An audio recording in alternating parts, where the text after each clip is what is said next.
Du går måske med drømmen om at melde dig ind i et vaskeægte kommunistisk parti og starte med at arbejde for socialismen i Danmark. Det er dog ikke helt let at komme i gang.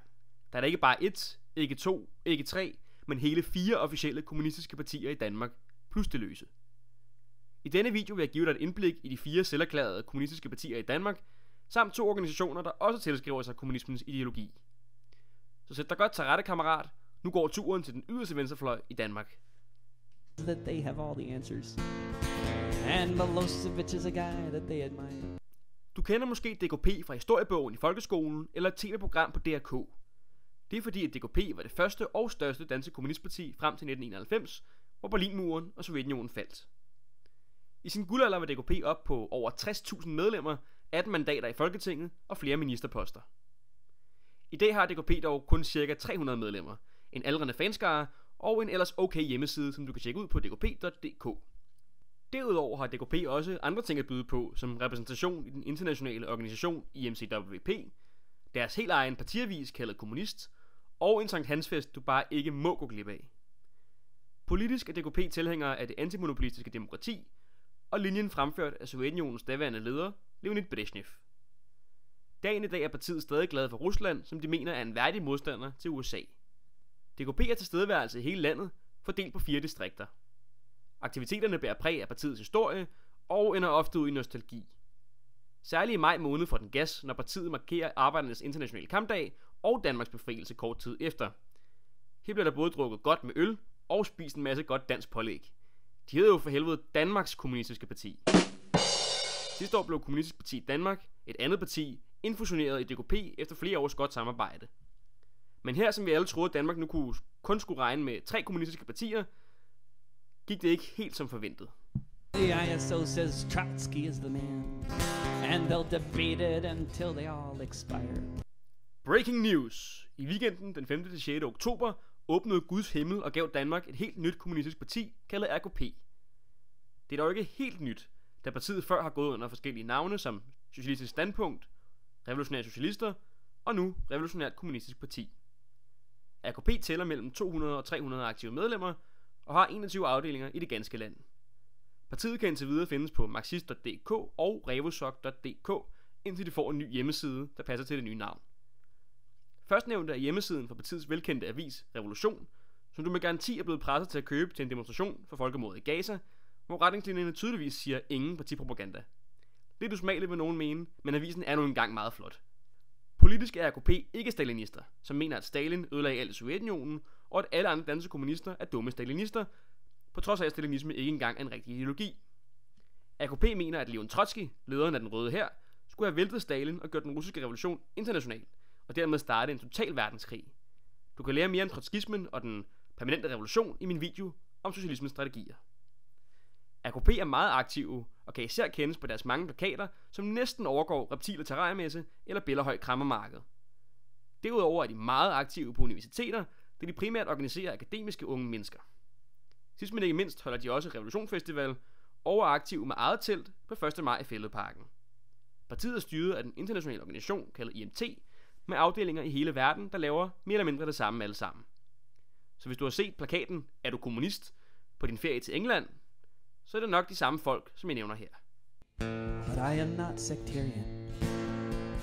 It's all the rest who are. ABK kom til verden i herrens år 2000 som udspringer af partiet DKPML, som er udspringer af DKP. Du kan finde mere information om ABK på deres hjemmeside abk2000.dk. ABK er nok det mindste af de 4 kommunistiske partier i Danmark, selvom man ikke kan finde et officielt medlemstal på det gængse internet. De har dog en aktiv avis på kpnet.dk og et printet magasin ved navn Enhed og Kamp. Politisk tilhører ABK den mere obskure ideologi kaldet hoxhaisme, som tager navn fra Albaniens revolutionære leder Enver Hoxha.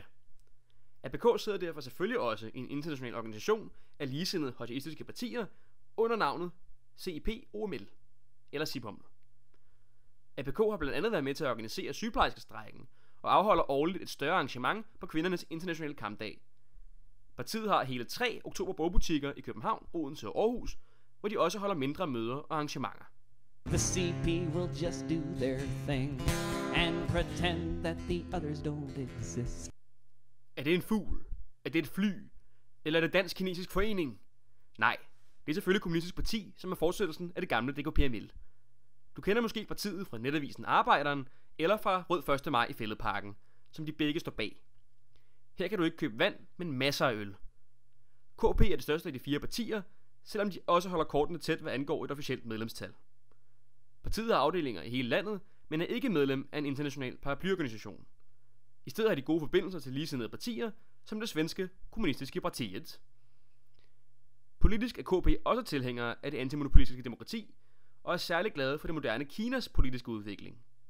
Modsat DKP er KP dog meget imod DDF Korea, eller Nordkorea, som de mener er et slemt militærdiktatur. Udover Rød 1. maj er KP særlig kendt for sine mange indsamlingsfester til Dagbladet Arbejderen. KP er også aktiv til kommunalvalgene i større danske byer som København og Aalborg, hvor de før i tiden har stillet op sammen med DKP på listen Kommunisterne. Du kan læse mere om KP på kommunister.dk eller arbejderen.dk. You don't understand. Only my line is correct. Forsvar Formand Gonzalos liv.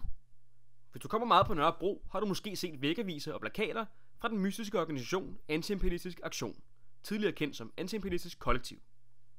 AIA har eksisteret i flere år under mange forskellige navne. Medlemstallet vides ikke, og generelt er organisationen meget klandestin. Bemærk i brugen af ordet organisation frem for parti, da AIA ikke mener, at Danmark har et reelt kommunistisk parti. I stedet kæmper AIA for rekonstitueringen af DKP, hvilket i praksis betyder, at de gerne vil danne et parti efter deres egen ideologi. Internationalt er AIA medlem af noget, der hedder IKF, Internationalt Kommunistisk Forbund. Ideologisk er AIA nemlig tilhængere af marxisme-leninisme-maoisme, særligt med vægt på de teoretiske bidrag fra den peruvianske revolutionære leder, Formand Gonzalo. Det er ingen hemmelighed, at AA er meget glad for Gonzalo, og ofte markerer hans eftermæle i forskellige former. AA holder studiekredse, deltager i demonstrationer og er aktiv i forskellige former rundt omkring i landet. Særligt København og Aalborg får meget opmærksomhed, hvor AA kan findes i de såkaldte proletariske nabolag, som Mjølnerparken med flere.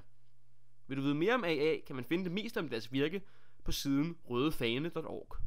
I work fine in coalitions, as long as I'm the shining star.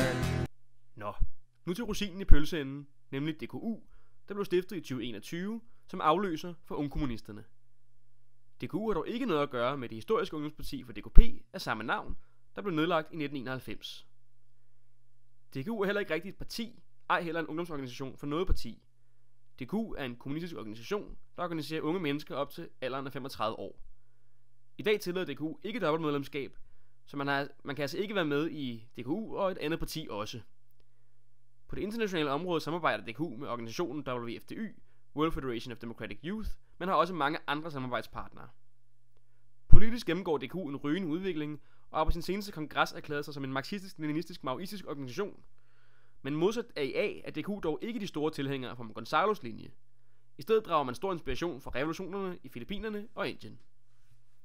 DKU har primært aktiviteter i København og Odense, som omfatter alt fra deltagelse i demonstrationer til debate me-boder, hvor folk kan komme og snakke om kommunisme. Måske kender man DKU fra den kontroversielle kampagne Boykot Valget, som tiltrækker stor opmærksomhed på Reddit og andre platforme. DKU kan findes på siden dku2021.org, som jeg varmt anbefaler at tjekke ud. Faktisk burde du melde dig ind i DKU, og det er selvfølgelig sagt helt upartisk og neutralt. Yeah, I am the vanguard of the masses, and all of you should just follow me. And if you doubt my analysis, you must be in the petty bourgeoisie. Nu har du forhåbentlig fået et lidt bedre indblik i den yderste venstrefløj i Danmark, og måske endda blevet så klog, at du nu er klar til at melde dig ind i kampen for Socialistisk Danmark. Alt, der er blevet sagt i den her video, bærer selvfølgelig præg af mine egne holdninger. Og jeg vil opfordre dig til at kigge på sagerne selv. Det er ingen hemmelighed, at alle partier og organisationer i den her video selvfølgelig vil fremstille dem selv i det allerbedste lys. Og det er kun ved at danne sin egen videnskabelige holdning, at man kan blive en stærk kommunist. På et senere tidspunkt vil jeg lave en video på kanalen her, der går i langt flere detaljer med venstrefløjens historie i Danmark. Men indtil da må du nøjes med denne korte introduktion. Det var alt herfra. Vi ses. Jeg er ude.